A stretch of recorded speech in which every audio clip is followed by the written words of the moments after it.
매주 월요일 코너입니다. 종교너머 하하. 종교인들이 협력해 어떤 세상을 만들어가야 할지 함께 고민해보는 시간인데요. 우리나라의 저출산 문제 참으로 심각한 상황입니다. 지난해 우리나라의 합계 출산율은 0.72명. 이대로 가면 50년 후 우리나라 인구는 현재의 절반으로 줄어들게 되는데요. 이에 정부는 대통령 직속 저출산 고령사회위원회를 출범하고 각계 전문가들과 저출산의 위기를 극복하기 위해 노력하고 있죠. 오늘은 저출산 문제 어떻게 극복할 수 있을지, 종교의 역할은 무엇인지, 저출산 고령사회위원회 민간위원이자 아동권리보장원 원장 정익중 원장님과 말씀 나눠보겠습니다. 원장님 안녕하세요. 예, 안녕하십니까. 네, 반갑습니다. 자, 우리나라의 저출산 문제 참 심각한 상황입니다. 그 원인에 대해서는 다양한 진단이 있습니다만 원장님은 어떤 부분에 주목하고 계신지요?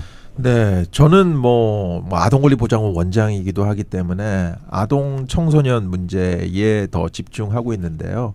2021년 경제협력개발기구에 따르면 어린이 청소년 행복지수 중에 주관적 행복이라는 부분이 있는데 우리나라 아동의 점수가 22개국 중 22위 꼴찌를 했습니다. 예.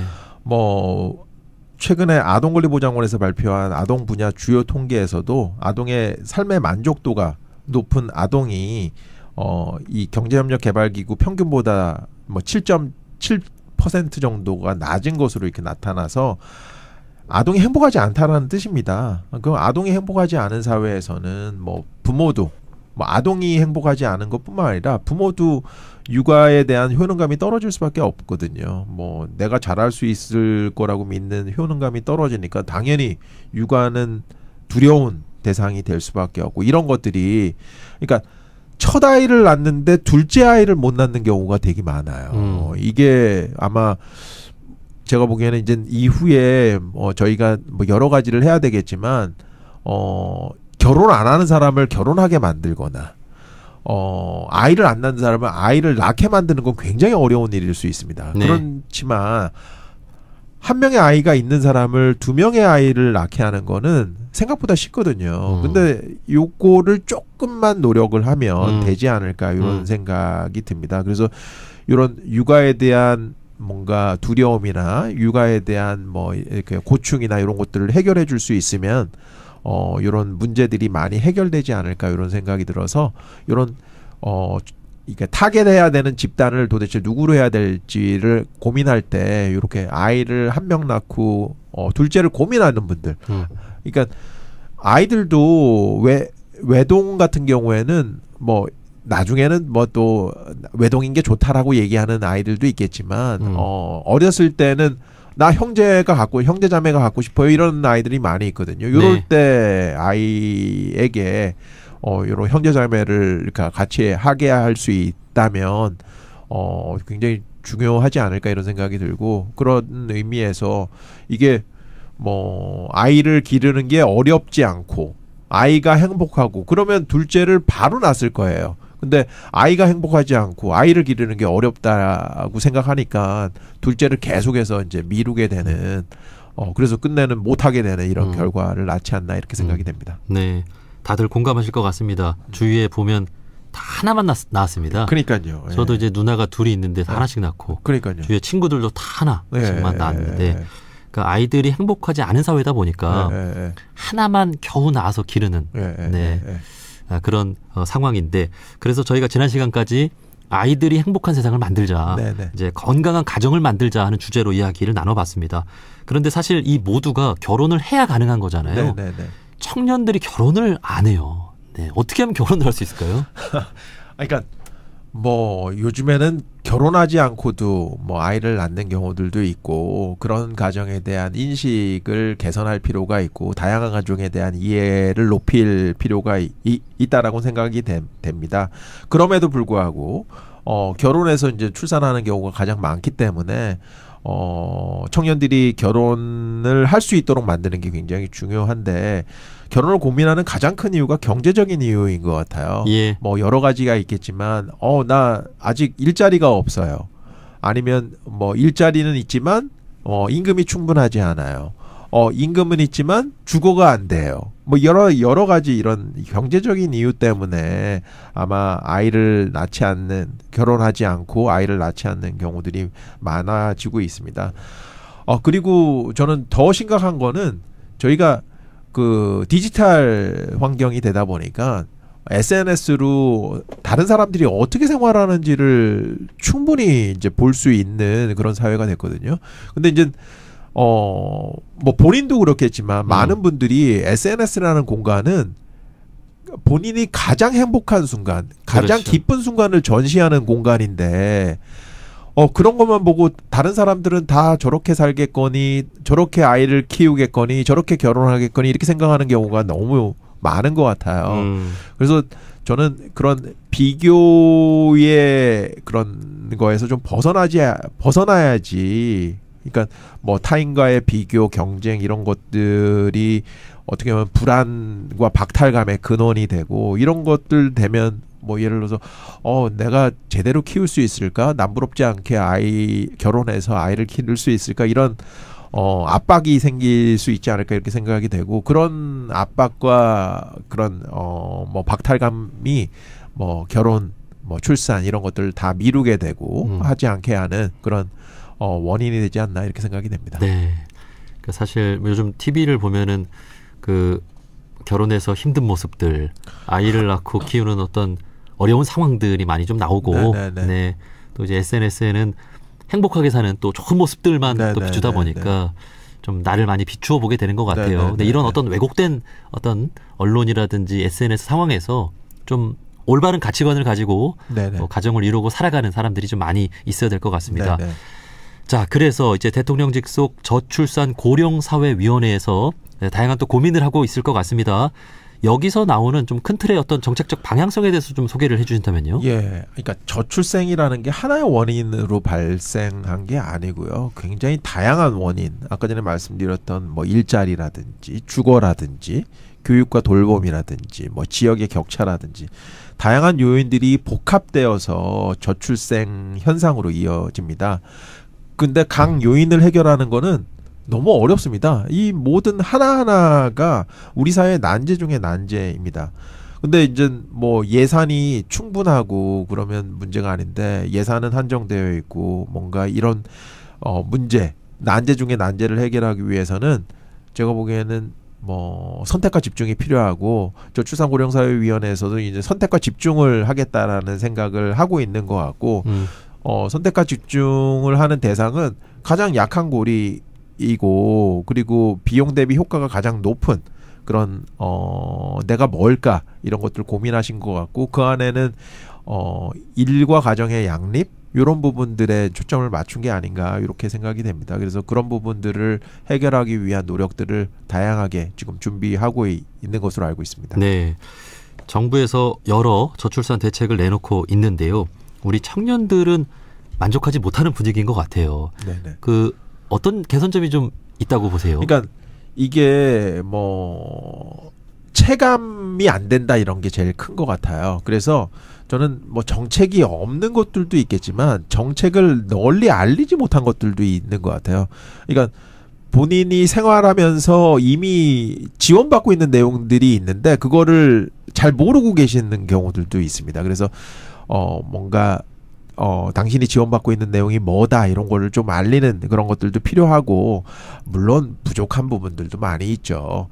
부족한 부분들을 이제 잘 채워나가야 될 것 같은데, 저는 그 중에서 이제 일가정 양립이 가장 중요하지 않을까 이런 생각이 들고, 이런 부분들, 그러니까 예를 들어서 이런 겁니다.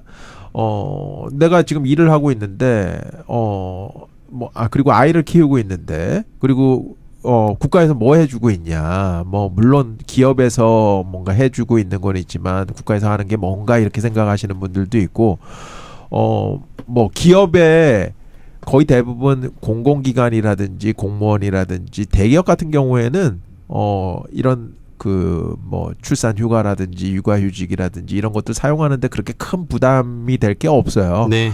아무 문제 될 게 없습니다. 근데 88%에 해당하는 뭐 어떻게 보면 중소기업이라든지 자영업자라든지 아니면 특수고용직이라든지 뭐 이런 분들 같은 경우에 비정규직이라든지 이런 분들 같은 경우에는 제도는 많은데 내가 직접 뭐 활용할 수는 없기 때문에 이런 체감이 더 떨어지는 게 아닌가 이렇게 생각이 됩니다. 그래서 네. 그런 사각지대를 메울 방법들을 좀 고민해야 될 것 같고요. 그리고 이제 정책을 이제 제시하는 게 중요한 게 아니라 정책이 어느 정도 효과가 있는지를 확인하고 효과가 있다면 집중 투자를 하고 효과가 없다면 과감하게 버리는 그런 방안들이 좀 필요하지 않을까 이렇게 생각이 됩니다. 네. 제 주위에도 보면 대부분 맞벌이 가정인데 아직도 출산 휴가나 육아 휴직 제대로 쓰지 못하는 분들도 많은 것 같은데 네네. 저출산 고령사회위원회에서 이를 좀 인식하고 있는 거죠. 네네. 그럼요. 그래서 이제 가능하면 자동 육아휴직제 이렇게 해서 뭐 어떻게 보면 이 고용보험에 있는 분들은 자동으로 이제 육아휴직이 될 수 있게 예. 하는 거를 이제 하면 좋을 것 같고 그렇게 하고 있는 곳들도 많이 있습니다. 우리 아동권리보장원도 지금 그렇게 자동 육아휴직제를 하고 있는데 본인이 안 하겠다는 경우들이 있어요. 왜 그러냐면 100% 소득 대체가 안 되기 때문에 그렇죠. 예. 경제적인 이유 때문에 그렇게 못하는 분들이 계십니다. 그렇지만 육아휴직을 원하면 바로 할 수 있도록 이제 되어 있는데 요게 이제 소득 대체율도 좀 높여가고 그러니까 뭐 육아휴직을 하더라도 이전 소득하고 그렇게 크게 다르지 않게 한다거나 그리고 마음 편하게 이제 육아휴직을 할 수 있도록 하면 좋은데 육아휴직이 이제 자리 잡지 못하는 이유 중에 하나는 하는 사람도 그리고 가는 사람을 지켜보는 직원들도 힘들어요. 왜 그러냐면 가는 사람들은 일을 누가 할까 이런 남겨지면 누가 떠맡게 될 수밖에 없고 그러니까 보내는 사람도 가는 사람도 뭔가 힘들어하는 경우가 있고 그래서 이제 이게 육아휴직하는 동안이나 요럴 때 이제 거의 대부분 대체자가 오는 경우들이 많이 있거든요. 근데 이제 대체자가 오기 전까지의 시간들이 있습니다. 그럴 때는 어쩔 수 없이 업무를 더 할 수밖에 없고 이렇게 더 할 때는 뭔가 업무 부담과 관련된 지원금을 제공하는 것들이 좀 필요하지 않을까 이렇게 생각이 들어요. 그래서 보내는 사람도 마음 편하고 가는 사람도 마음 편하게 하는 것들이 좀 필요하지 않을까 이렇게 생각이 되고요. 또 하나는 이게 휴가나 휴직이라는 표현 자체가 놀다 오는 거잖아요. 네. 그러니까 이거를 육아하는 사람에게 제가 보기에는 육아휴직 동안 뭐 출산 휴가 동안 뭐 잘 쉬었냐 이렇게 얘기하면 아마 기절할 거예요. 차라리 일을 하고 싶었다 이렇게 얘기하시는 분들이 맞아요. 많이 있습니다. 난 일을 나오는 게 더 편하다. 이렇게 하시는 분들이 있어서 이런 육아휴직을 표현하는 이런 단어들도 조금 새롭게 좀 생각해보는 그런 그래서 요즘에는 어떤 기업에서는 육아휴직을 육아 몰입기간 우리 원도 지금 바꾸려고 지금 생각하고 있습니다. 육아휴직이라는 표현보다는 다른 표현을 이제 쓰는 거를 지금 고민하고 있습니다. 그래서 네. 그런 것들도 좀 필요하지 않을까 이렇게 생각이 됩니다. 맞습니다. 육아휴직도 사실 정말 휴가가 아니라 네. 육아 출근이죠. 네네 예. 맞습니다. 그리고 이제 무엇보다 중요한 것이 돌봄 제도라는 생각이 드는데요. 네네 이제 맞습니다. 2살, 3살 아기를 맡겨두고 일하는 엄마 아빠의 마음이라는 게 참 무겁잖아요. 네네. 그래서 좀 빨리 퇴근하고 싶고 참 이런 부분에 대한 배려가 있으면 좋을 것 같은데 네네네. 좀 어떻게 보세요? 그러니까 원래는 이 아이를 돌보면 뭔가 아이를 돌보는 시간까지 해서 유연근무나 재택근무나 이런 것들까지도 배려할 수 있는 노동시간을 단축하는 그런 노력이 좀 필요할 것 같고요. 뭐 예전처럼 일하면서 아이까지 같이 돌봐라 이거 제가 보기엔 쉽지 않은 거라고 이렇게 생각이 됩니다. 그래서 그런 노력들이 뭐 전 사회적으로 있어야지 그러니까 뭐 아이를 같이 키운다라고 생각을 하고 접근을 해야 되지 않을까 이렇게 생각이 되는데 그러려면 이제 뭐 같이 일하는 노동자들 동료들의 그런 이해와 뭐 의식 개선 같은 것도 필요하지 않을까 이렇게 생각이 됩니다. 네. 그리고 차라리 이제 유치원 어린이집 다닐 때는 그렇게 크게 어려움을 겪지는 않아요. 왜 그러냐면 굉장히 늦은 시간까지 돌봐주는 경우가 많이 있는데 초등학교 입학할 때 굉장히 어렵습니다. 네. 거의 대부분 뭐 경력 단절이 일어나는 것들을 보면 거의 대부분 초등학교 1, 2학년 때가 많거든요. 그리고 아니면 육아휴직을 초등학교 1, 2학년 때 하겠다고 이제 뭐 미뤄두시는 분들도 네. 계시고 그래서 요런 이런 현상이 발생하지 않도록 하기 위해서 뭐 국가에서는 뭐 늘봄학교 이렇게 얘기하지만 아직까지는 뭐 전국의 학교에 해당하는 것이 아니라서 이게 좀 자리를 잡으면 좋을 것 같고요. 아이들이 학교에서 너무 또 긴 시간을 또 보내는 것도 그렇게 바람직해 보이지는 않습니다. 그래서 지역사회의 마을 돌봄과 함께하는 마을 돌봄이라고 하면은 뭐 지역아동센터라든지 다함께 돌봄센터라든지 이런 것들이 있거든요. 그래서 그런 것들과 함께 학교 돌봄과 마을 돌봄이 균형을 맞출 수 있는 그런 노력들도 좀 필요하지 않을까 이런 생각이 들고 여성이 주로 이제 돌봄을 담당하는 이런 곳에서는 좀 벗어날 수 있게 뭐 남성들의 인식 개선 이런 것도 좀 필요하지 않을까 이렇게 생각이 되고요. 저는 이게 뭐 이전 저출산 고령사회위원회에서도 계속 시도했는데 실패했던 것 중에 하나가 뭐냐면 초등학교 1학년이면 어쩔 때는 아침 11시에 수업이 끝나요. 아, 예. 아니 뭐 그러면 어떻게 하라는 얘기입니까? 그 말도 안 되는 거거든요. 막 1시에 끝나거나 막 그러니까 다 학년마다 끝나는 시간이 달라요. OECD 통계로 보면은 우리나라가 초등학교 저학년의 수업 시수가 가장 낮은 것으로 이제 알려져 있습니다.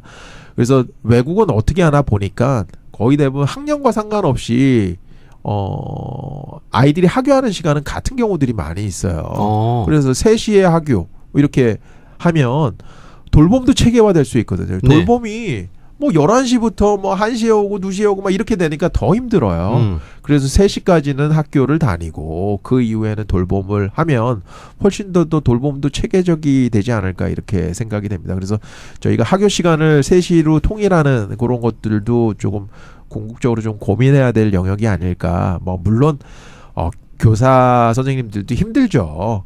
그래도 이런 것들은 좀 뭐 진지하게 좀 고민이 될 필요가 있지 않을까. 뭐 교사도 어떻게 보면 어떨 때는 학부모가 되셔야 되고 그렇게 생각을 하신다면 그런 고려도 좀 고려를 해주시면은 어떨까 이렇게 생각이 됩니다. 네, 뭐 이를 위해서 초등학교 선생님들 뭐 몇천 명을 더 뽑는다 이런 것도 본 것 같아요. 그렇죠. 그러니까 뭐 어떻게 보면 더 필요하면은 지금도 그 뭐 교육 쪽에는 인력이 예비 교사 인력들이 많고 그러기 때문에 이번 기회를 통해서 뭔가 교사 인력도 충원을 하고 그렇게 해서 뭔가 이런 돌봄과 관련해서 교육과 돌봄이 균형 맞출 수 있도록 하는 것들도 좀 고민을 해보시면 좋지 않을까 이렇게 생각이 됩니다. 네, 이렇게 돌봄을 확실하게 좀 해주고 또 제가 앞서 말씀드렸지만 좀 우리 엄마들 한두 시간 좀 빨리 퇴근하면 얼마나 좋을까 이런 얘기를 제가 너무 많이 들어서 엄마만 하면 안 되고 아빠도 네, 똑같이 뭐 지금 얘기한 것처럼 그 육아기 근로시간 단축이라는 제도가 있거든요. 그래서 그런 제도를 이제 활용하는 노력들 그러니까 그것도 지금 얘기했던 대기업과 뭐 그 공무원과 공공기관은 잘 되어 있어요. 근데 이제 중소기업 이나 뭐 비정규직이나 이런 데가 잘 못하기 때문에 그런 분들도 할 수 있도록 만들어주는 게 되게 중요하지 않을까. 누구든지 아이를 기르면 충분히 그런 시간 제도를 누릴 수 있게 만들어주는. 지금은 지금 얘기했던 뭐 12%에 해당하는 대기업 공무원 공공기관만 그런 혜택을 보기 때문에 뭐 중소기업이나 뭐 비정규직 같은 경우에 더 소외감이 커질 수도 있어요. 그런 격차의 문제를 해소하는 것도 굉장히 중요하지 않을까 이렇게 생각이 됩니다. 네. 그리고 이 돌봄과 관련해서 혹시 우리 종교계의 어떤 역할이 있지 않을까 하는 생각도 드는데 사실 전국 곳곳에 뭐 교당, 교회, 성당 없는 곳이 없잖아요. 네네네. 사실 이런 부분들에 대해서 종교인들도 좀 하고 싶어 하고. 네. 혹시 이렇게 연관 지을 수도 있을까요? 뭐 제가 워든 방송에 나온 이유도 뭐 그런 종교계의 힘, 뭐 종교계의 노력 이런 것도 중요하기 때문에 이제 나왔고요. 작년 11월에 보건복지부 저출산 고령사회위원회가 7개 종교단체 뭐 이렇게 모여서 협의회를 개최한 적이 있습니다. 그 이유는 종교를 가지신 분들이 그렇게 종교를 가지지 않은 분들에 비해서 출산율도 높았고요. 그리고 뭐 입양가 가정위탁 등 가정을 내어주시는 비율도 종교를 가지신 분들이 더 많았습니다. 그래서 종교를 가지신 분들께서 함께 해주신다면 이런 뭐 저출생 문제라든지 아동 문제라든지 이런 것들을 해결할 수 있는 굉장히 좋은 뭐 계기가 되지 않을까 이렇게 생각이 되고, 뭐 예를 들어서 임신, 출산, 양육과 관련된 뭐 긍정적인 인식이라든지 문화를 개선하는데 어떻게 보면 종교계의 힘이 너무너무 중요하기 때문에 오늘도 이렇게 원불교의 교도님들께서 직접 이렇게 뭐 청취하시는 분들께서 이런 내용들을 듣고 뭐 주변에도 많이 얘기해 주시고 본인의 생활에서도 조금 뭐 좀 반영을 해 주시고 그러면은 좋지 않을까 이렇게 생각이 됩니다. 네. 그러니까 종교 시설의 존재의 의미가 우리 몸과 마음의 쉼터잖아요. 네네네. 네. 이렇게 믿고 맡길 수 있는 돌봄터가 충분히 될 수 있을 거라는 생각이 들고, 네네. 또 우리 종교인들이야말로 그 이웃을 내 몸처럼 생각하는 분들이니까 네, 그런 역할들 앞으로 또 기대를 해보겠습니다. 네네. 자, 마지막으로 저출산 위기를 극복하기 위해서 우리 청취자분들께 꼭 당부하고 싶은 말씀 있으실까요? 예. 뭐 계속 뭐 몇 주에 걸쳐서 이제 말씀을 드리고 있지만 아이를 소중하게 생각하지 않는 곳에서는 아이가 태어나지 않습니다. 뭐 지금도 노키즈존이라는 게 뭐 전국에 500개가 넘는 그런 상황이고, 아동 시설이 혐오 시설이 되는 그런 사회에서 아이들이 행복할 수 없고, 아이들이 불행한 사회에서는 아이를 낳을 수 없으니까 어떻게 보면 인구 소멸, 저출생 이게 당연한 수순이 아닐까 이런 생각이 됩니다. 아동에 대한 관점이나 태도를 조금 더 전향적으로 아이가 혐오의 대상이 아니라 존중의 대상이 되고 아이를 환영하는 그런 사회가 된다면 우리가 생각하는 이런 뭐 난제 중에 난제인 저출생 문제가 또 해결될 실마리를 찾지 않을까 이렇게 생각이 됩니다. 그래서 아동이 행복하게 그리고 건강하게 성장할 수 있는 환경, 아이가 환영받을 수 있는 사회를 조성하는 게 굉장히 중요하지 않을까 이렇게 생각이 됩니다.